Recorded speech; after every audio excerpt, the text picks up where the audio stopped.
Well, there's been a lot of talk this year among churches about what we're going to do, because normally on Easter Sunday, it's a big day, like the Super Bowl inside of churches. I mean, the place is packed all over, and the mood is high, and the best speakers and singers are out there, and a lot is happening. There's, in some churches, pageants and lights and fog and big personalities, but this year, the mood is quiet, tentative, awkward even at times, at least here in the sanctuary. This will be the first year, in fact, in my entire career where some official from the church does not call me and ask how many are in your service. If they do, there's about 6. Actually, the Rennebargers, the Clarks, the Tonagles, and a few others have more people in their living rooms than any church has in Grant County. So everything that we use to measure success in past Easters has changed. But maybe that's a good thing. I'm thinking maybe this year, Easter will be more like it was the first year when it actually happened. It was not a big pageant with big personalities, lights, fog, bands, and sermons. It was witnessed, I think I counted 6, who actually saw the empty tomb. But those witnesses went out so convinced of Jesus' life in this world that they became powerful proponents of the gospel. And they eventually, and others like them, ended up unsettling the powers of Rome, even turning the world upside down. Some of the disciples, in fact, most of them, would give their lives because they wouldn't recant on the message they heard on Easter. And because of it, millions of people became followers of Jesus Christ through their word. If that's what happens this Easter, because we can't gather in a large assembly, but we have to stay like first century exiles, scattered all over the country, I would take that trade any year. But so you might know what the message of Easter is, I want to preach, if I can, quickly on the gospel of Easter. The gospel, you will remember, is the inbreaking of good news to people that are caught in a struggle between powers that are over their heads. It's an event or an announcement that suddenly comes into their world, telling them that the momentum has shifted in their favor. The outcome has been decided. And because they believe it now, even before the outcome, they start living differently. If you read the story of Easter like that, what is the conflict? What is the good news? What does it change? And what does it mean to believe it? It becomes the gospel again. Now, most people believe that the 4 gospels are just 4 different ways of telling the same story, but they have one message. Jesus rose from the dead, and because of that, we will rise from the dead someday too. But when you actually read the Gospels, you discover that they don't tell the same story at all. And none of them have that message.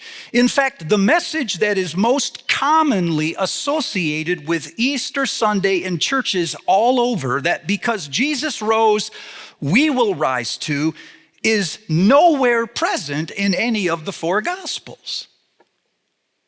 So then, what is the gospel according to Matthew, Mark, Luke, and John?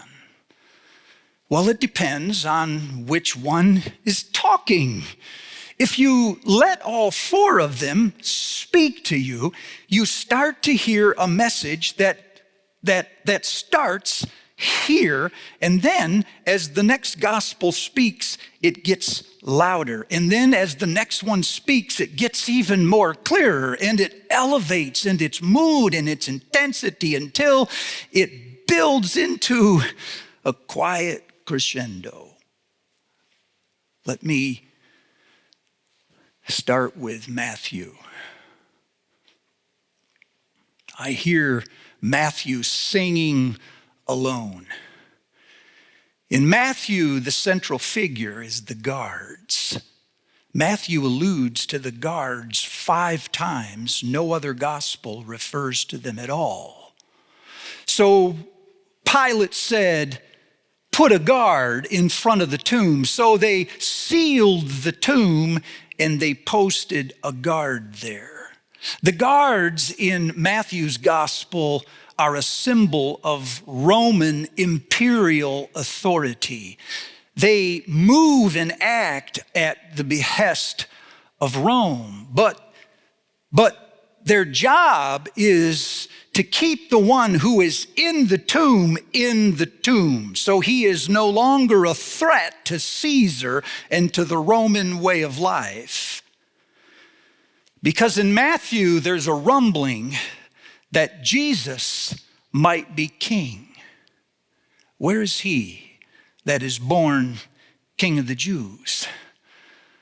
The kingdom of heaven, said Jesus, is like a king who had a son.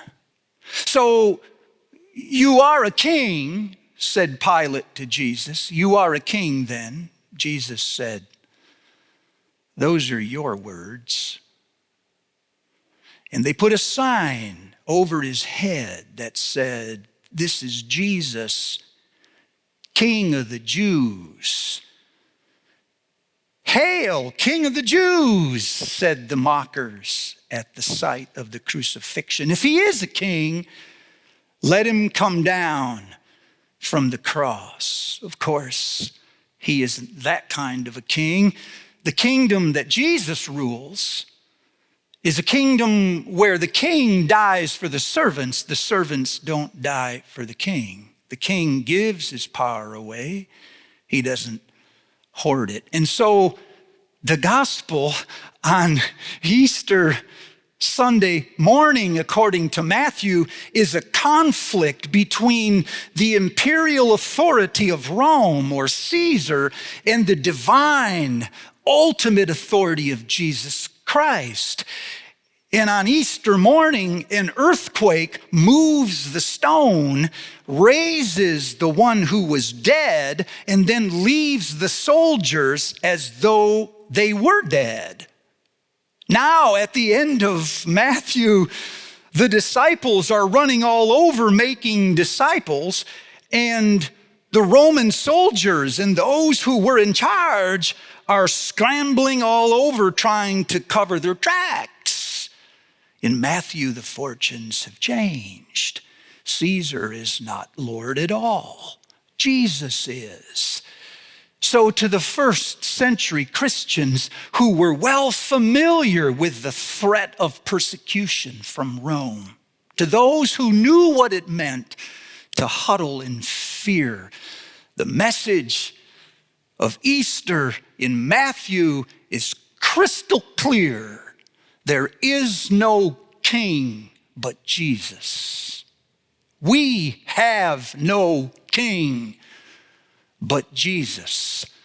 Our allegiance and our loyalty are to him. So if you live in a time when your government feels like it's too powerful, it feels to you like your king or your president is overreaching in his power, if it feels like the government that you're under is insensitive, as if they're malpracticing the authority that was handed to them, if they seem self-serving, if you are the victim of threats or injustice, the message in Matthew is Jesus is your king. You have no king but Jesus, and your authority belongs to him. You see what I mean? That's a powerful message. Now put next to that the Gospel of Mark, and it becomes almost a duet. Matthew's message gets even stronger. In Mark, the central figure are the women. In fact, the disciples are nowhere present at all. They're just alluded to by the angel. And the problem with the women in Mark is that they're afraid. Terrified is a better word.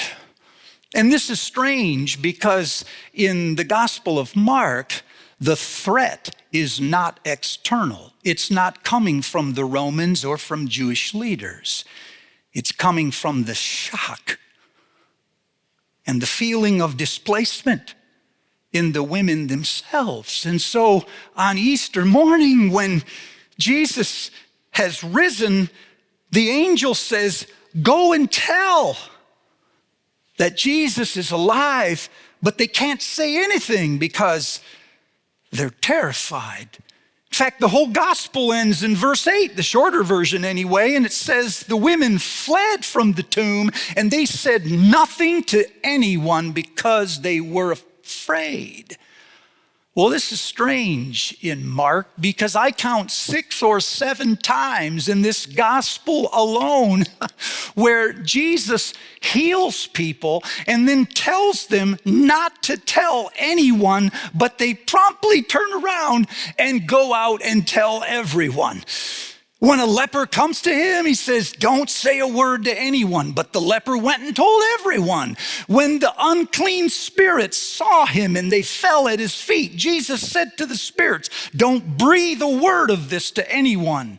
But they fled and everyone heard about it. When they brought him a deaf man, or when Jesus went into the back room and he raised a girl that was dead, he came out and said to the audience, "Don't say a word about this to anyone." But they all turned around and told everyone. Now, in Mark chapter 16, when Jesus finally releases them to tell everyone, they tell no one because they're afraid. So the conflict in Mark is between a crippling fear and a boldness that is born of faith. And the women never know which one to follow from day to day. So the good news on Easter morning in Mark comes from the mouth of the angel who says, "He is alive, and he has gone ahead of you. And there you will see him, just as he said." The first listeners to Mark's gospel were little Christian circles that gathered in Rome. They knew firsthand the women's feeling of confusion and loss, the shock and the trembling, the threat of persecution, alienation, even death. But they also heard the angel's words, "Jesus is alive." And not only is Jesus king, as Matthew said, Jesus is going ahead of us. There we will see him. They must have looked at each other and said, no matter what happens outside these walls, we are never leaving Easter behind. We are always walking into it. If you find yourself afraid, if suddenly you feel like you can't leave your home because you don't know what's going to happen, if you're facing some overwhelming, paralyzing fear this morning, hear the gospel on Easter from Mark. Whatever happens in the days ahead, Jesus is alive, and he has gone ahead of you. And there, wherever you go, you will see him, just like he said. Do you see how when you put that next to Matthew's message, it gets even stronger and more powerful and compelling? The third and last voice I'm going to bring this morning, I'm saving John for next week, is Luke. And Luke is this beautiful conversation between Jesus and a couple of disciples. In Luke, the central figure is not the 11, it's the two who are not part of the 11, at least not now. At once they were with the 11, but the day has ended, the third day, when he's supposed to be alive and is not. And so they have left Jerusalem, where all of the action and the hope is still lingering. And they're on this path out toward a city called Emmaus, about 7 miles out of town.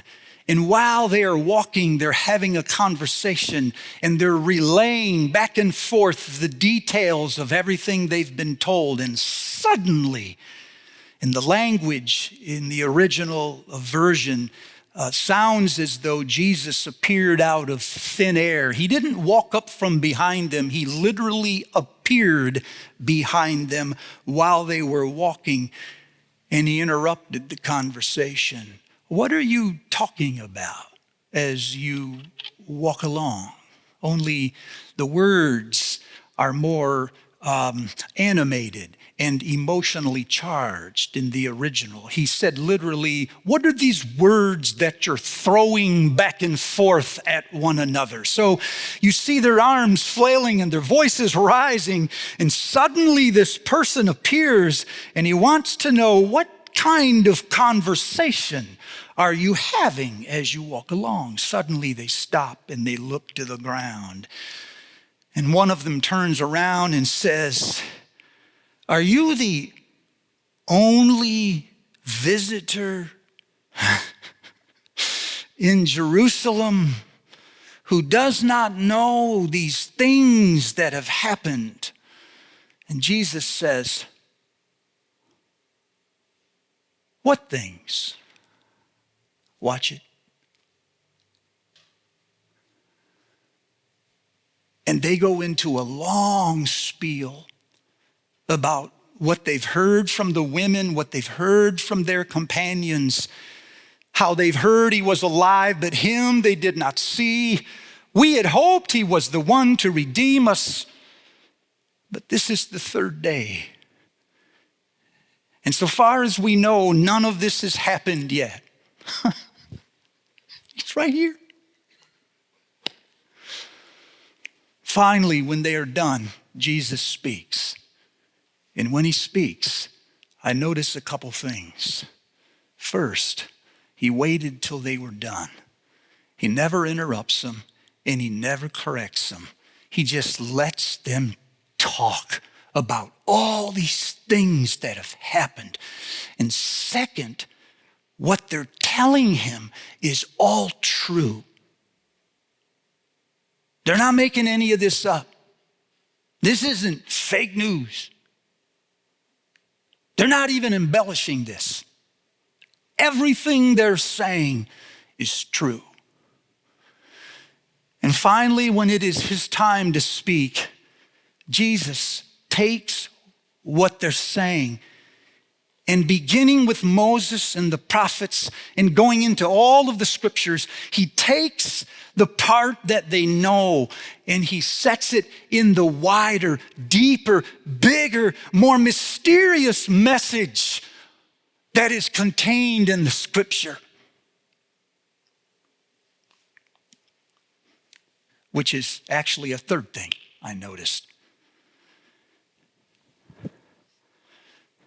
Everything Jesus told those two about the scriptures, they probably already knew. I don't think Jesus was pointing to facts or references in the Old Testament that they were unfamiliar with. They probably knew it, but they couldn't believe it because of all these things that have happened. These things have kept us from believing what we know. Well, about this time they arrived in Emmaus, and when they got in Emmaus, Jesus acted as if he was going further, but the disciples asked him to stay, so he did. And there in this house in Emmaus, they sat down to eat, and Jesus took the bread at the table and he broke it. He blessed it and then he broke it. And as he gave it to them, their eyes were opened, and immediately he vanished. This is the strange part of Luke's story. When it started, they could see him, but they didn't recognize him. And when it ends, they recognize him, even though they can't see him. They who could only see what they couldn't recognize have learned to recognize whom they cannot see, because that is the best way to know anyone. To know when someone is present, even when physically they are not, because you can recognize what they're doing, where they're at,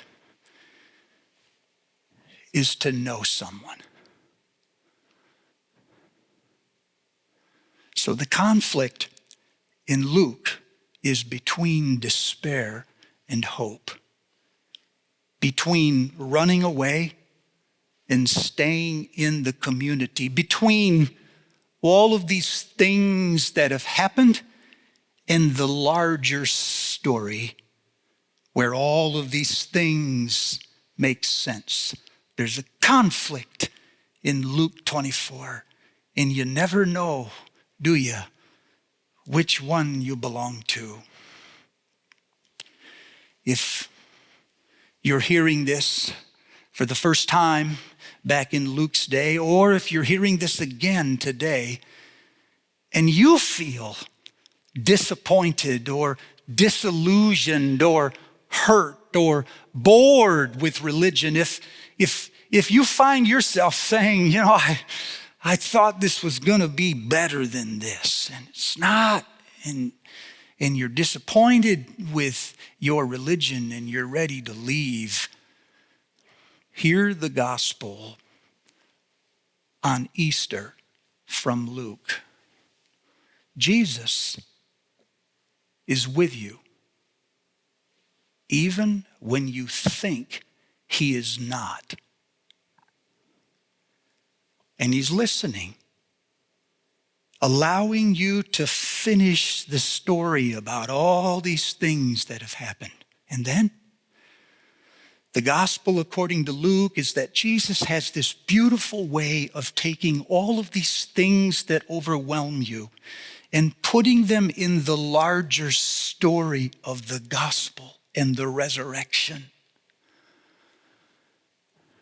And this Jesus who does this with you this morning can be recognized even when he cannot be seen.